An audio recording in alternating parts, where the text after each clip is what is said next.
नमस्कार दोस्तों, मैं सोहन सिंह आज आपके अपने YouTube चैनल डियर मैथ्स पर आप सभी लोगों का हृदय की गहराइयों से स्वागत करता हूं, अभिनंदन करता हूं और ये आशा और उम्मीद करता हूं कि आप सभी लोग अच्छे और स्वस्थ होंगे और भगवान से प्रार्थना करता हूं कि आप हमेशा ऐसे ही अच्छे और स्वस्थ रहें। आप सभी लोगों की और मेरी भी, मुझे भी मिलाकर आज इस समय में आदत हो गई है कि हम प्रतिदिन 2 से 3 घंटे तो मोबाइल में ज़रूर देते हैं और ऐसे समय देते हैं, कीमती समय, उस मोबाइल को जो कि फिजूल है। बिल्कुल उस समय का कोई यूज़ नहीं है। फालतू की मोबाइल पर रील्स देखते हैं, यूट्यूब पर कोई भी वीडियो देखते हैं और उन वीडियो का देखने का कोई नतीजा नहीं, सिर्फ ज़ीरो, हमारा टाइम वेस्ट। तो मैं बैठे बैठे यही बात सोच रहा था कि यार हम 2-3 घंटे फ़ोन पर अपना यूं ही वेस्ट कर देते हैं, क्यों ना हम अपने कीमती समय को यूज़ में लाएं, इस वेस्ट होने वाले समय का कुछ सदुपयोग किया जाए। तो मैंने ये निश्चय किया कि मैं भी अपना यूट्यूब पर एक चैनल बनाऊंगा ताकि लोगों को कुछ इन्फॉर्मेटिव चीज़ दे सकूं, कुछ नॉलेजेबल चीज़ दे सकूं। और मैंने डियर मैथ्स के नाम से आज अपना एक यूट्यूब चैनल बनाया है और यूट्यूब चैनल पर आज मेरी ये पहली वीडियो है। मैं आप लोगों से ये उम्मीद करता हूँ कि आप लोग मेरी इस वीडियो को पसंद करेंगे, अगर अच्छी लगी तो, और पसंद करने के बाद आप इसे लाइक और सब्सक्राइब ज़रूर करें। मैंने अपना यूट्यूब चैनल जिसका नाम है डियर मैथ्स, इस चैनल में मैं अपनी पहली वीडियो जो बना रहा हूँ, मैंने इस चैनल को बनाने का जो अपना पहला विषय है, एक ऐसा विषय लिया है जिसे पढ़ने वाले अधिकतर बच्चे बहुत बोरिंग सब्जेक्ट मानते हैं और ये मानते हैं कि ये सब्जेक्ट तो इतना हार्ड है या बोझ समझते हैं। आज मैंने उस विषय को बच्चों को पढ़ाने के लिए चुना है। उस विषय का नाम है गणित, यानी कि मैथमेटिक्स। मैथमेटिक्स को बच्चे यूं ही परेशान रहते हैं, मानते हैं कि यार ये तो इतना हार्ड सब्जेक्ट है, समझ में ही नहीं आता। दरअसल उसके पीछे हमारे खुद के कारण हैं। हमने इसे इतना बोझिल बना दिया है, इतना बोरिंग बना दिया है कि हम इस सब्जेक्ट से कटने लग गए हैं, जबकि ये सब्जेक्ट तो इतना इंटरेस्टिंग है। अगर आप इस सब्जेक्ट में इंटरेस्ट लेंगे तो आप बाकी सब्जेक्ट को भूल ही जाएंगे। खैर, हर सब्जेक्ट की अपनी एक अलग वैल्यू रहती है, अलग तौर तरीके रहते हैं। इसी तरह गणित का भी अपना एक अलग रोमांच है। इसी रोमांच को और अधिक रोमांच बनाने के लिए मैंने अपना ये यूट्यूब चैनल जिसका नाम डियर मैथ्स है आज शुरू करने का निर्णय लिया है।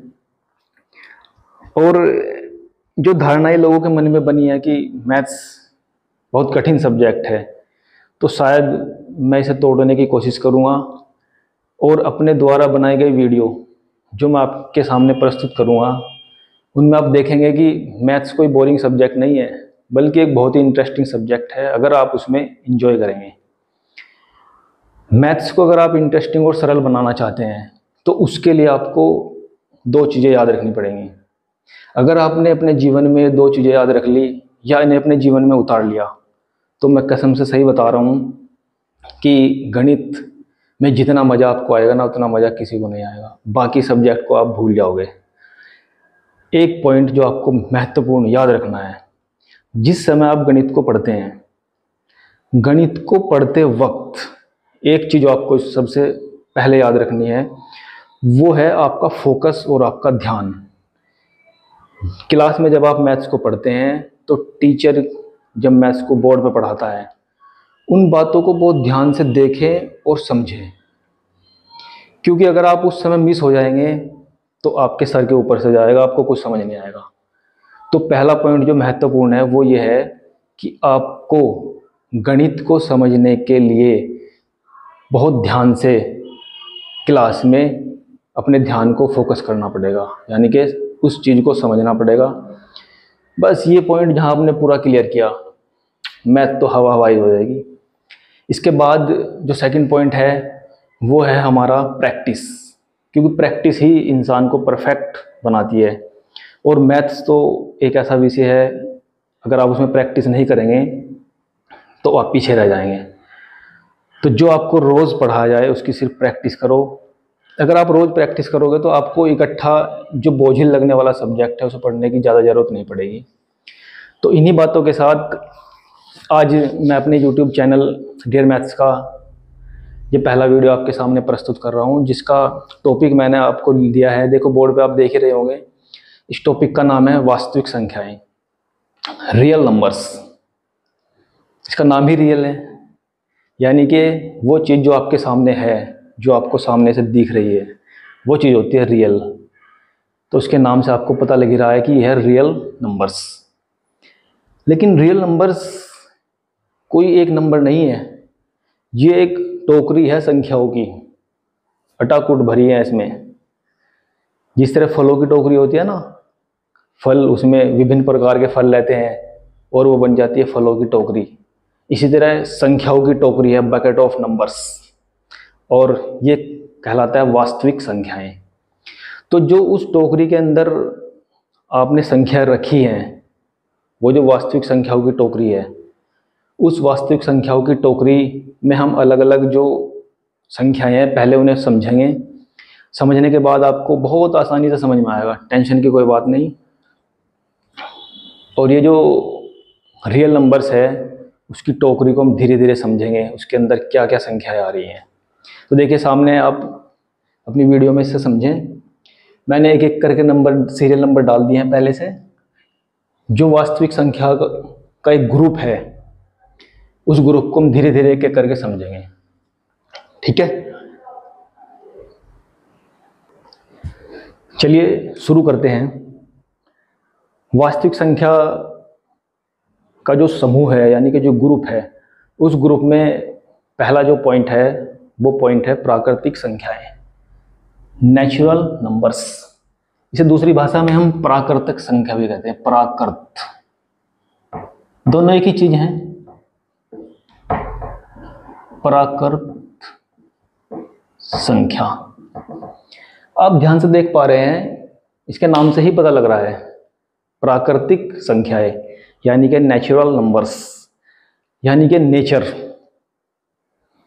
ये सब संख्याएं हमें नेचर से मिली हैं, क्योंकि जिस समय इंसान पृथ्वी पर आया और उसके अंदर सोच समझ विकसित हुई, उसने वस्तुओं को समझना शुरू किया, अपने आसपास के वातावरण को समझा, चीज़ों को समझा।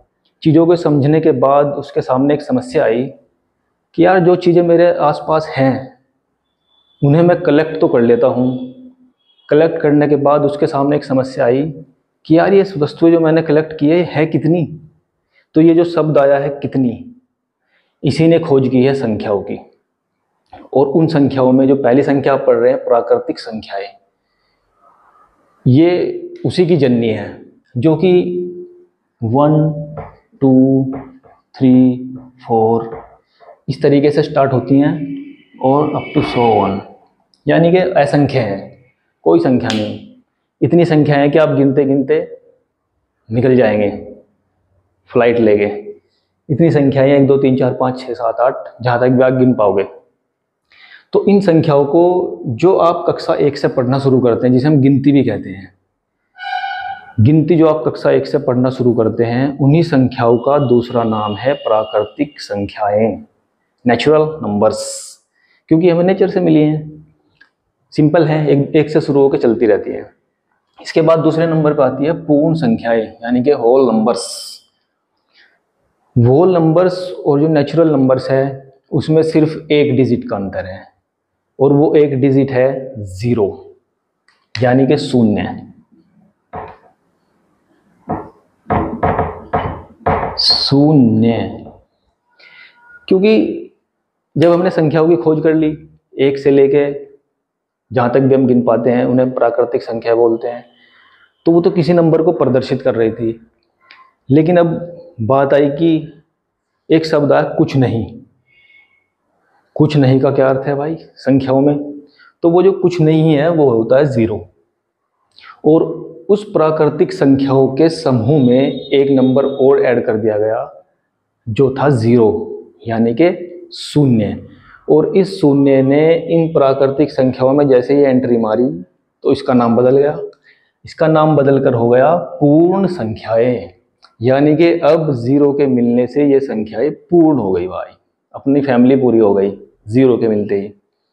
0 1 2 3 4 अप टू 100। जैसे प्राकृतिक संख्या 100 थी ऐसे से आपकी वो नंबर भी 100 है। इसके बाद जब आपके पास पूर्ण संख्याओं का एक समूह बन गया तो धीरे धीरे और डेवलपमेंट होता गया और हमारे पास एक नया संख्या का प्रकार आया है, वह पूर्णांक यानी कि इंटीजर्स। इंटीजर्स जैसे आप एक संख्या रेखा खींचते हैं, नंबर लाइन, ये नंबर लाइन 0 इसके मिडिल में रहता है।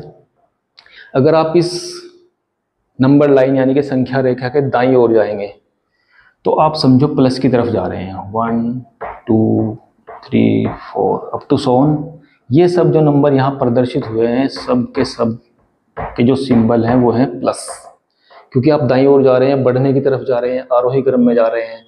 तो ये जो संख्याएं हैं ये प्लस की संख्याएं होंगी। और जैसे ही आप 0 के बाईं साइड में आएंगे तो इन सभी संख्याओं के चिन्ह बदल जाएंगे और ये अपने अवरोही क्रम में नीचे की ओर जाएंगे। संख्याएं वही है, देखो ध्यान से, 1 2 3 4 5, बस वो आरोही क्रम में जा रही हैं। और ये जितनी भी संख्याएं आपने यहाँ ली हैं 1 2 3 4, इनके सबके चिन्ह बदल गए। उधर प्लस थे और इधर क्या हो गए, माइनस। माइनस लगते ही ये सभी संख्याएं नेगेटिव डायरेक्शन में गई और अवरोही क्रम यानी कि डिसेंडिंग ऑर्डर में नीचे की तरफ चली गई। अब ये जो आपने संख्याएं सभी यहाँ ली हैं, 0 के दाईं साइड में प्लस प्लस और 0 के बाईं साइड में माइनस माइनस, अब ये जो नया संख्याओं का ग्रुप आपको मिला है, इस ग्रुप को कहते हैं पूर्णांक। क्या कहेंगे, पूर्णांक। इसे पूर्णांक बोलने का एक मुख्य कारण ये है क्योंकि इसमें सारे अंक पूरे हैं। कोई भी अंक ऐसा नहीं मिलेगा आपको जो दशमलव में हो या अपॉन में हो यानी कि बटे में हो। ठीक है, जैसे 1/2, 3/4, 5/6, इस तरीके से कोई इसमें संख्या नहीं है। सारी की सारी संख्या है यानी कि सारे के सारे नंबर्स अपने आप में कंप्लीट हैं, पूरे हैं। जब पूरे हैं तो पूर्णांक हैं, सोचने की कोई बात ही नहीं है। अब इसमें भी पूर्णांकों के दो समूह बना दिए। जो प्लस वाले हैं उन्हें कह दिया पॉजिटिव इंटीजर्स, पॉजिटिव इंटीजर्स क्योंकि पॉजिटिव है, कोई टेंशन वाली बात नहीं। जो नेगेटिव हैं यानी कि माइनस के साइन वाले हैं वो सब नेगेटिव, नो प्रॉब्लम। प्लस वाले पॉजिटिव, माइनस वाले नेगेटिव। लेकिन भाई साहब अब तो एक बीच में बचे हैं, ना तो ये पॉजिटिव है ना नेगेटिव है, इनका भी कुछ करेंगे भैया। देखिए ये जो 0 नीचे बचे हैं ये है न्यूट्रल। न्यूट्रल यानी कि उदासीन। उदासीन का मतलब होता है ना तो उनके ऊपर प्लस का चार्ज है ना माइनस का चार्ज है, ये बिल्कुल फ्री है, एकदम फ्री। तो ये जो पूर्णांकों का एक समूह है इसमें 3 तरीके के इंटीजर्स होते हैं, पॉजिटिव इंटीजर्स प्लस वाले, नेगेटिव इंटीजर्स माइनस वाले, और एक अकेला बंदा यानी कि जो 0 है वो होता है न्यूट्रल इंटीजर, यानी कि ना वो प्लस है ना वो माइनस है। तो इंटीजर्स में से आप इस तरीके से डिविजिबल यानी कि क्लासिफिकेशन कर सकते हैं। इसके बाद जो नेक्स्ट पॉइंट है आपके पास वो हमारे पास होगा सम संख्या। जगह इधर निकाल लेते हैं। सम संख्या जिसे हम अंग्रेजी में इवन नंबर बोलते हैं। अब ये जो हमने प्राकृतिक संख्याएं, पूर्ण संख्याएं और जो पूर्णांकों का एक समूह है अलग अलग, इनमें से कुछ संख्याएं अपने गुणों के आधार पर अलग अलग निकलेंगी। ठीक है, उन्हीं गुणों के आधार पर पहली संख्या अलग से निकली है, उसका नाम है सम संख्या यानी कि इवन नंबर। इवन नंबर वो होते हैं, सिंपल वे में समझ लो, जो संख्या 2 से डिविजिबल होती है।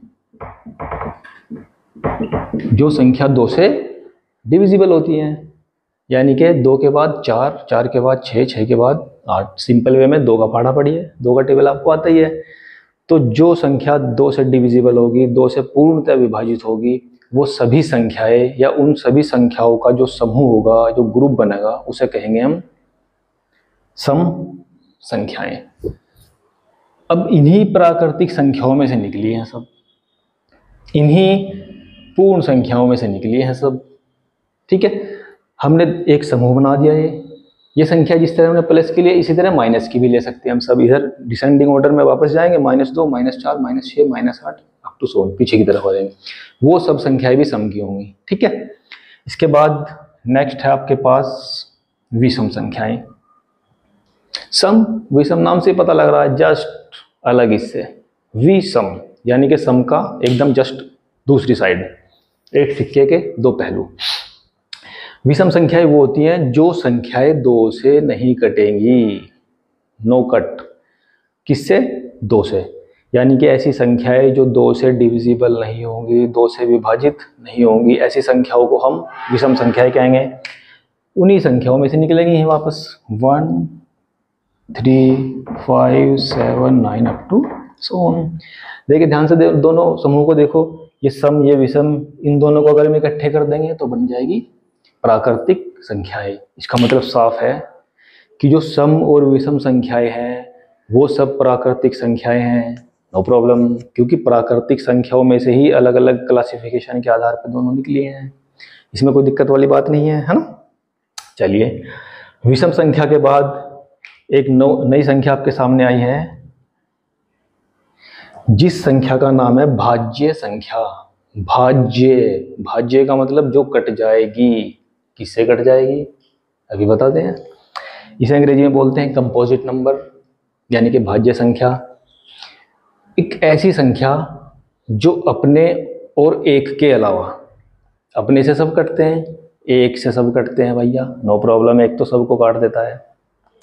तो ऐसी संख्याओं का समूह जो अपने और एक के अलावा किसी और संख्या से जरूर कटेगी, किसी और संख्या से जरूर कटेगी। ध्यान से सुनना, किसी और संख्या से जरूर कटेगी। ठीक है, जैसे आपके पास एक संख्या है 6, यहां पर आपने लिखा 6, वेरी सिंपल। तो 6 1 से तो कटेगा ही, यानी कि 1 इसका मल्टीपल होगा। इसके बाद ये 6 से भी कटेगा, क्योंकि अपने और एक से तो सभी कटते हैं। इसके अलावा वो संख्याएं देखनी है जो उसे और अलग से काटती हैं। तो वो संख्याएं क्या क्या हैं? 2 है, 3 है। कटने का मतलब ये संख्या किस किस के पहाड़े में आती है, यानी कि किस किस के टेबल में आती है। अगर ये अपने टेबल के अलावा किसी और टेबल में आई तो समझो ये उससे ज़रूर कटेगी। ठीक है, तो ऐसी संख्याएं, जो संख्याएं अपने और एक के अलावा किसी और से ज़रूर कटेंगी, वो सभी संख्याओं का जो समूह होगा वो भाज्य संख्या यानी कि कंपोजिट नंबर कहलाएगा। इसी क्रम को आगे बढ़ाते हैं, धीरे धीरे आगे बढ़ेंगे, बातें समझ में आती जाएंगी। इसी क्रम में अगला जो टॉपिक है, यानी कि जो अगली संख्या है, वो है आपके पास अभाज्य संख्या। ठीक है, ये देखिए अभाज्य संख्या। अभाज्य संख्या का अंग्रेजी में बोलते हैं प्राइम नंबर्स। ठीक है, जस्ट उसका अपोजिट, नाम से पता लग रहा है, सम विषम भाज्य अभाज्य। अभाज्य संख्याएं वो होंगी जो अपने और एक के अलावा किसी से नहीं कटेंगी। सिंपल, क्योंकि ये वो संख्याएं थी जो अपने और एक के अलावा किसी और से ज़रूर कट रही थी। ये इनका जस्ट दूसरा पहलू है, ये अपने और एक के अलावा किसी और से ज़रूर कटेंगी। देखिए ऐसी बहुत सारी संख्याएं हैं। ये आप ले लेंगे, पहली भाज्य संख्या होती है 2, उसके बाद आएगी 3, 3 के बाद आएगा 5, 7, 11, 13, 17, 19 अप टू 100। सब गिनती में आपको जब गिनोगे तो पता लग ही जाएगा। इन सभी संख्याओं में एकमात्र संख्या 2, एकमात्र 2 संख्या ऐसी है जो सम होने के साथ साथ भाज्य भी है। ठीक है, सम का मतलब ये 2 से भी कटती है, क्योंकि जो संख्या 2 से कटती है वो सम होती है, और सम होने के साथ साथ ये अभाज्य संख्या भी है। ठीक है, क्योंकि ये अपने और एक के अलावा किसी से नहीं कटेंगी। तो ये इस संख्या की एक अलग क्वालिटी है 2 की, ठीक है। ये अभाज्य होने के साथ साथ सम भी होती है। अब इसके बाद आता है नेक्स्ट पॉइंट आपके पास, परिमेय संख्या। परिमेय संख्या, परिमेय संख्या, ध्यान से देखिए। परिमेय संख्या यानी कि रेशनल नंबर्स। रेशनल नंबर की भी अपनी एक अलग कहानी है। परिमेय संख्याएं वो संख्याएं होती हैं जो P/Q की फॉर्म में लिखी जाती हैं। P/Q, P/Q। अब आप सोचोगे P और Q क्या बला आ गए भैया, चलते अच्छा खासा चल रहा था काम, P और Q बीच में कहाँ से आ गए। P और Q अपने आप में 2 पूर्णांक हैं, दोनों के दोनों। P और Q दोनों पूर्णांक है। पूर्णांक का मतलब दोनों इंटीजर्स हैं। लेकिन जो भाई साहब नीचे वाले Q है ना, वो इंटीजर तो है ही है, लेकिन उनके साथ एक समस्या और है, वो कभी भी 0 के बराबर नहीं होंगे।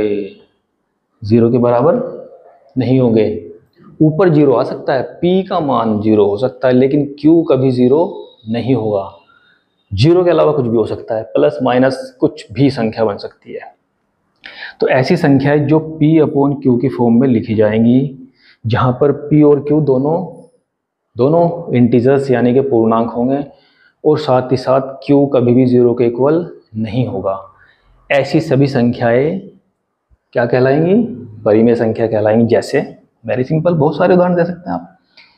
3/4, 5/6, है ना, 7/8, up to so on, very easy, no problem. इस तरीके से आप बहुत सारे उदाहरण बना सकते हैं, ठीक है। पूर्णांकों के समूह से आप निकाल के परिमेय संख्याओं का एक ग्रुप बना सकते हैं, ठीक है। इसी तरह अब इसी कड़ी में एक नई संख्या आपके पास है, अपरिमेय संख्या। अपरिमेय संख्या इस ग्रुप की ये लास्ट संख्या है। फिर वहां चलेंगे अपने टॉपिक पे, जिसके लिए हम ये सब कर रहे हैं। उस संख्या का नाम है अपरिमेय संख्या, अंग्रेजी में बोलते हैं इर्रेशनल नंबर्स। देखो नाम से ही पता लग रहा है, परिमेय और अपरिमेय, यानी कि ये संख्या जस्ट इसकी अपोजिट है। सोचने की कोई बात नहीं। अपरिमेय, इर्रेशनल, यानी कि परिमेय संख्या की जस्ट अपोजिट संख्या है ये अपरिमेय संख्या। अपरिमेय संख्या की अपनी अलग क्वालिटी होती है। देखिए, जो परिमेय संख्या थी आपके पास, ये क्या थी, जो संख्या P/Q की फॉर्म में लिखी जाएगी, जहां पर P और Q पूर्णांक होंगे, Q कहीं भी 0 के इक्वल नहीं होगा। ये जस्ट इसके अपोजिट होता है। ये होता है जो संख्या P/Q की फॉर्म में नहीं लिखी जाएगी। ध्यान से सुन लेना, P/Q की फॉर्म में नहीं लिखी जाएगी, नहीं लिखी जाएगी, ठीक है। तो इसका मतलब जस्ट इसके अपोजिट हो गई। ये संख्या P/Q के फॉर्म में नहीं लिखी जाएगी, ये इसके जस्ट अपोजिट है, और इसका नाम होगा अपरिमेय संख्या। दोस्तों, जैसा कि आपको मालूम है कि हम अपरिमेय संख्या के बारे में बात कर रहे थे, और हमारा कक्षा 10 का ही टॉपिक है जो वास्तविक संख्या के नाम से जाना जाता है। उसी में एक संख्या थी अपरिमेय संख्या, क्योंकि अपरिमेय संख्या के बिना वास्तविक संख्या का जो ग्रुप है वो पूरा नहीं होगा, ठीक है। तो अपरिमेय संख्या को बहुत ध्यान से समझना, क्योंकि बाकी संख्याओं के बारे में आप बहुत अच्छे तरीके से जान चुके हैं। अपरिमेय संख्या यानी कि इर्रेशनल नंबर। इर्रेशनल नंबर अपने आप में एक अलग तरीके का नंबर होता है। देखने में वो रेशनल नंबर जैसा ही लगता है, लेकिन जब हम उसके गुणों को देखते हैं, गुणों के आधार पर उसकी पहचान करते हैं, तो हमें पता लगता है कि ये अपरिमेय संख्या है, ठीक है। जैसे बोर्ड पर मैंने कुछ संख्या लिखी है, पहले इन्हें ध्यान से समझते हैं, उसके बाद आपको बहुत आसान तरीके से समझ में आ जाएगा कि अपरिमेय संख्याएं होती क्या है, ठीक है। देखिए, सबसे पहले मैंने बोर्ड पर आपके सामने लिखा है वर्गमूल 2, वर्गमूल 3, वर्गमूल 5, वर्गमूल 7, वर्गमूल 11 अप टू 100। इस तरीके से संख्या चलती रहती है। अब हम इनकी पहचान करेंगे कि यह परिमेय संख्या होती कैसे है। जब आप वर्गमूल 2 की कंप्लीट वैल्यू निकालेंगे, ठीक है, वर्गमूल सबको निकालना आता है, बहुत सारी विधियां हैं वर्गमूल निकालने की। तो जब आप वर्गमूल 2 की फाइनल वैल्यू निकालेंगे, तो आप पाएंगे कि उसकी वैल्यू कुछ इस तरीके से निकलेगी। देखिए, 1.414213 अप टू 100। इस तरीके से देखिए, ध्यान से देखिए, एक बार पॉज करके देख लेना किस तरीके से संख्या चलती है। वर्गमूल 2 की ये वैल्यू है, वर्गमूल 3 की ये वैल्यू है, वर्गमूल 5 की ये वैल्यू है, और उसी के साथ साथ पाई की ये वैल्यू आपके सामने लिखी गई है। ठीक है, ध्यान से देख लेना एक बार पॉज करके।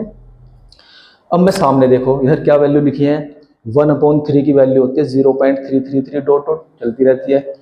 2/3 की आप नोटिस करेंगे, देखिए 0.666 डॉट डॉट चलती रहती है। जो नंबर डिवाइड करने के बाद बार बार रिपीट होता है उसे तो हम इस फॉर्म में लिख सकते हैं। उस जो भी नंबर उस डिवाइडेशन में बार बार रिपीट हो रहा है तो उस नंबर के ऊपर हम बार लगा देते हैं। ठीक है, आगे लिखने का झंझट खत्म। इसी तरह यहाँ देखिए, इसमें 0.66 आ रहा है तो 6 के ऊपर हमने क्या लगा दिया, बार लगा दिया। लेकिन इन संख्याओं को, जो अपरिमेय संख्याएं हमारे पास हैं, इन्हें इस तरीके से लिखने में अब आप इन्हें नहीं लिख सकते इस तरीके से। देखिए, क्योंकि पॉइंट के बाद जितने भी नंबर आ रहे हैं, कोई भी नंबर बार बार रिपीट नहीं हो रहा है। इसमें और इसमें यही अंतर है, नंबर तो बार बार आ रहे हैं लेकिन रिपीट कोई नंबर दोबारा नहीं हो रहा है, यानी कि नंबर्स का जो सीक्वेंस है, जो क्रम है, वो बार बार रिपीट नहीं हो रहा है। तो बस यही पहचान है अपरिमेय संख्या की।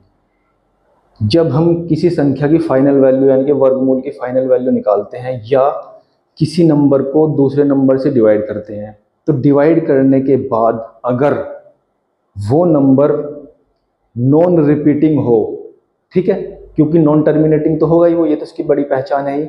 नॉन टर्मिनेटिंग के बाद वो नंबर नॉन रिपीटिंग हो, यानी कि किसी भी एक नंबर की या 2 नंबर की या 3 नंबर की जो ग्रुप बनेगा उसका बार बार उसमें रिपीटिशन नहीं होगा। तो ऐसे दशमलव प्रसार को, ठीक है, क्योंकि सब दशमलव प्रसार हैं, ये भी सब दशमलव प्रसार हैं, तो ऐसे दशमलव प्रसार को जो नॉन टर्मिनेटिंग यानी कि अशांत होगा और नॉन रिपीटिंग होगा, यानी कि उसमें पदों की संख्या जो है, यानी कि जो अंक है वो बार बार रिपीट नहीं होंगे, तो ऐसी संख्याओं को हम अपरिमेय संख्याएं बोलेंगे। ठीक है, अब हम अपरिमेय संख्याओं के कुछ गुण पढ़ेंगे, क्योंकि आपने पहचान तो कर ही लोगे आराम से, है ना, इस तरीके से। अब अपरिमेय संख्याओं के कुछ गुण हैं, उन गुणों के आधार पर इनकी हम और पहचान करेंगे। ध्यान